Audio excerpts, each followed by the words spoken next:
A paz do Senhor Jesus, meus irmãos, bem-vindo ao Clube da Sabedoria Bíblica, mais uma vez, hoje, Gênesis, o capítulo de número 9.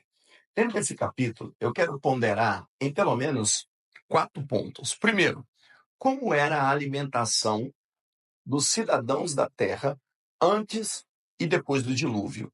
Segundo, a duração da vida antes do dilúvio, até quantos anos mais ou menos as pessoas viviam, por que diminuiu depois. Terceira coisa, a topografia da Terra.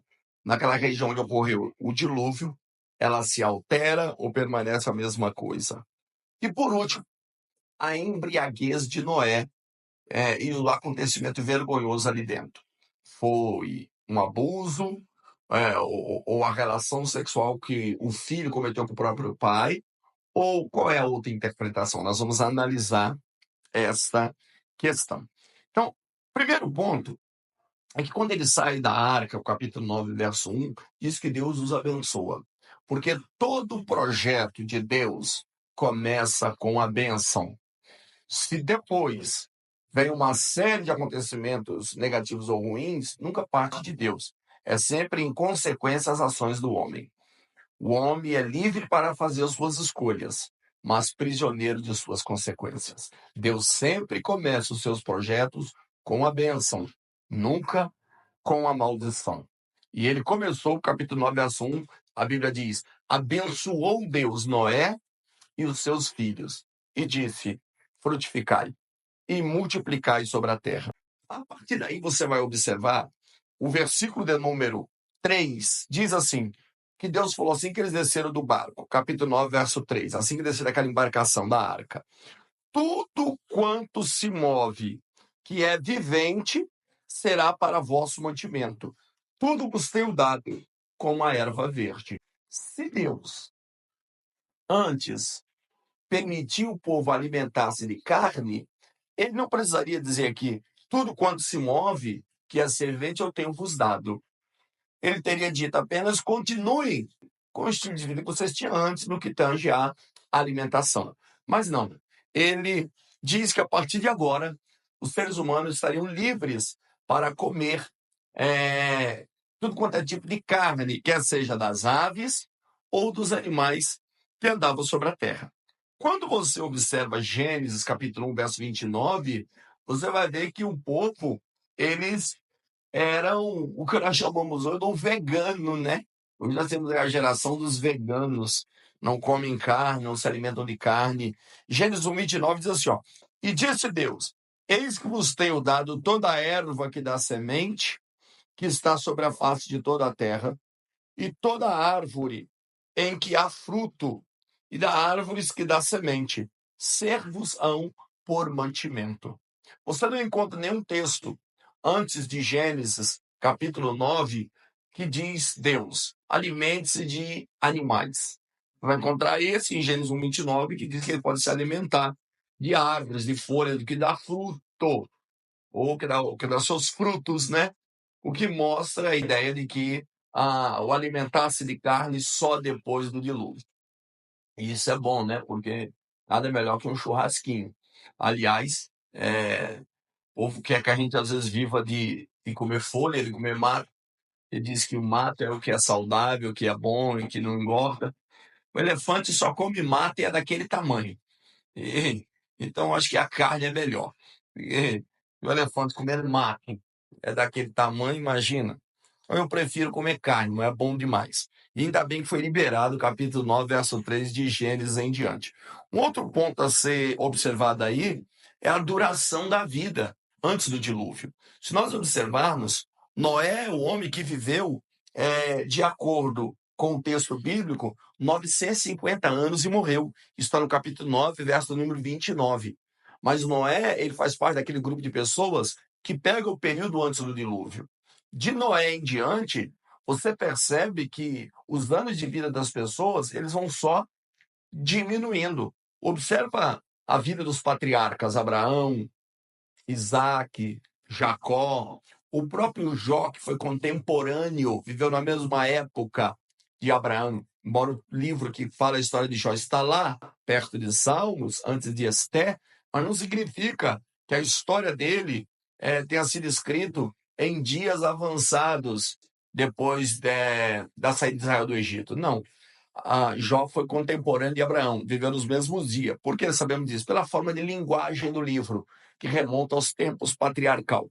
Então você percebe que a duração de vida ela diminui a cada dia mais após o dilúvio, mostrando Deus assim uma nova fase na forma de viver e no estilo de vida dos seres humanos.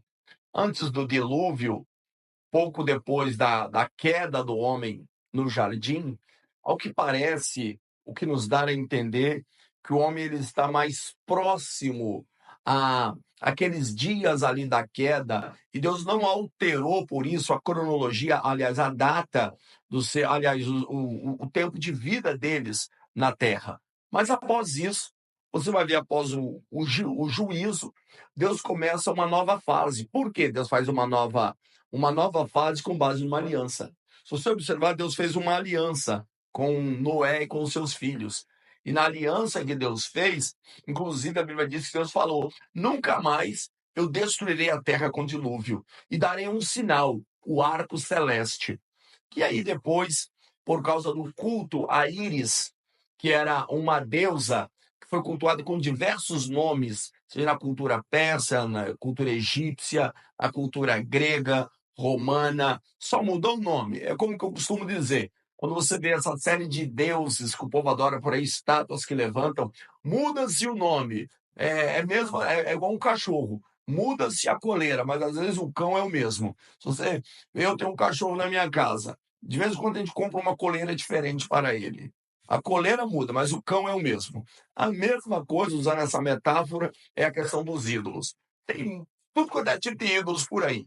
Mas o que está por trás, o espírito que está por trás é o mesmo. Satanás, que engana as pessoas dentro de um sistema religioso que não leva o homem a adorar ao único e exclusivo Deus e Criador, que é e no seu Filho Jesus Cristo, que é o único mediador entre Deus e os homens. Então Deus fez ali uma aliança, que é o arco celeste, que mudaram para arco-íris, em homenagem a Deus a Íris, mas ali é arco celeste, que aparece sempre em tempos sombrios de chuva, de nuvens pesadas e carregadas, pós-chuva e etc. Aquilo ali foi um sinal de Deus na natureza com o homem. E aí nós vamos ver acontecendo também nesse contexto no pós-dilúvio, a topografia da Terra. Não tem como a topografia ser a mesma, porque a quantidade de água, a Bíblia vai deixar claro que, além das torrentes de água que vieram do céu, das nuvens carregada, Deus também rompe com lençóis freáticos que tem debaixo da terra, e a quantidade de água, tanto nas chuvas quanto nos lençóis freáticos se rompendo, faz com que os mares, no caso, na região de Noa, o mar mais próximo era o Golfo Pérsico, que fica próximo à região do Iraque, o Golfo Pérsico. Então, invadiu a terra, contribuindo para aquele dilúvio que, dentro do meu ponto de vista, você não é obrigado a criar assim, ele é regional. Ele acontece na área onde existem cidadãos. Como eu já disse em um outro vídeo, já que do jardim até os dias de Noé, nós temos aí em torno de 1.600 anos, e nós temos aí uma população de 1 milhão e pouco. Você não tem essa população espalhada por toda a Terra. Então não teria por que ter um dilúvio sobre toda a terra. Também é difícil acreditar que um dilúvio, uma chuva de 40 dias e 40 noites, possa cobrir toda a terra. A coisa complica mais ainda quando você vai ver que a terra ela é esférica. Ela não é plana, a terra é esférica. E entender e ver uma chuva aí dentro deste contexto fica meio complexo. E por último, nós encontramos a embriaguez de Noé. A Bíblia diz que após sair da arca, Noé plantou uma vinha, colheu o fruto, e a Bíblia diz que ele se embriagou. Tendo ele ficado embriagado, a Bíblia diz que o filho dele, Cã, descobriu a nudez do pai. Já fizeram muitas interpretações desse texto, e muitas delas errôneas, algumas até maldosa. A expressão que o filho de Noé, o filho de Noé, Cã, descobriu a nudez do pai. Alguns acreditam que o filho tenha aproveitado que o pai estava embriagado e estuprou. Isso é uma coisa que fica fora de cogitação quando você analisa o contexto histórico, bíblico da época. Os filhos acabaram de descer da arca, acabaram de ver a manifestação do poder de Deus. Ainda havia neles um nível de temor, por mais que possa sofrer alguns agravos, mas não para chegar a tanto. A Bíblia não tem caso específico de tais acontecimentos antes do dilúvio. Embora nos dias de Noé, o povo era extremamente perverso, com um coração mau. O que se crê é que, na verdade, o desrespeito à figura paterna foi o que provocou a maldição de Noé sobre o filho de Cã, que foi Canaã. Agora, o que acontece na embriaguez de Noé?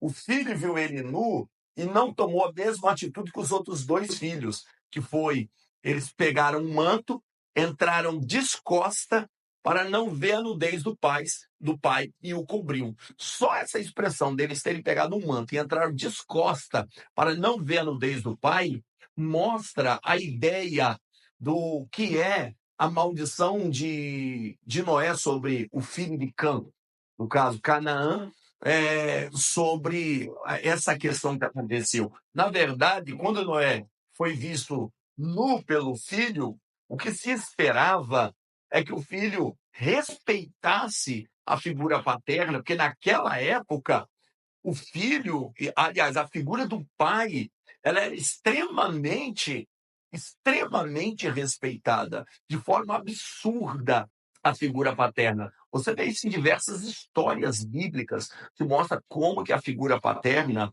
era extremamente respeitada. Os filhos, mesmo os velhos, eles vinham diante do pai para que o pai os abençoasse antes que o pai morresse. Os filhos tinham extremo medo do pai. As palavras do pai, tanto de bênção quanto de maldição, tinham seus efeitos. A figura paterna não era como hoje. A figura materna não era como hoje, que às vezes alguns filhos fazem o que quer. Não, naquela cultura, a figura paterna era algo extremamente que gerava um nível de temor, de zelo, de medo no coração dos filhos. Ora, só você observar, há 50, 60 anos atrás, o comportamento dos filhos para com o pai, ou com os pais, era extremamente preocupante, ou melhor, de preocupação. O filho tinha preocupação em desobedecer, em chegar em casa e não dar benção para o pai, etc. Isso há 50, 60 anos atrás. Eu cresci numa família em que os meus irmãos chegavam todos e benção mãe, benção pai. Eu mesmo, depois de velho, eu benço a mãe e benço a pai, porque eu nasci nos anos 70. Agora, imagina um pouco mais atrás. Então, o nível da figura paterna era extremamente respeitado. E nesse dia aqui, um filho vê a nudez do pai, era extremamente escandaloso. Por isso, o pai, no caso aqui Noé, vai lançar uma maldição de seja maldito seja Cã, sua descendência, no caso a maldição recai sobre o filho dele, Canaã, e que ele seja servo de todos. Sabe o que eu acho engraçado? Noé continua abençoando os filhos, Sem e Jafé. Sem da origem os asiáticos, e o povo de Israel também vem ali de Sem. Enquanto que de Jafé vem os europeus, nós vamos ver isso no próximo capítulo, vem os europeus. Enquanto que Canaã dá origem ao povo do continente africano. O povo do continente africano, embora teve grandes reis através da história, mas tiveram muitos dos seus povos que foram servos, escravos dos descendentes de Sem e dos descendentes de Jafé, que é os europeus. Você observa isso dentro da história no continente africano? Uns acreditam que essa maldição sobre Canaã recai nos dias que Israel toma o território que é a atual Palestina, a terra de Canaã ou de Canaã. Acredita-se que a maldição de Noé recai naqueles dias, porque todos os povos que estavam ali na região de Canaã foram vassalos do povo de Israel. Eles foram e tiveram que se submeter como servos do povo de Israel. aqueles que não foram mortos na invasão. E aí, crer-se que se cumpriu aqui essa maldição de Noé sobre o seu bisneto e as descendências deles, por causa da falta de temor em visão do filho para com o pai que estava embriagado. Amém? Próximo capítulo, nós vamos ver a formação das nações. Deus te abençoe. Fique na paz.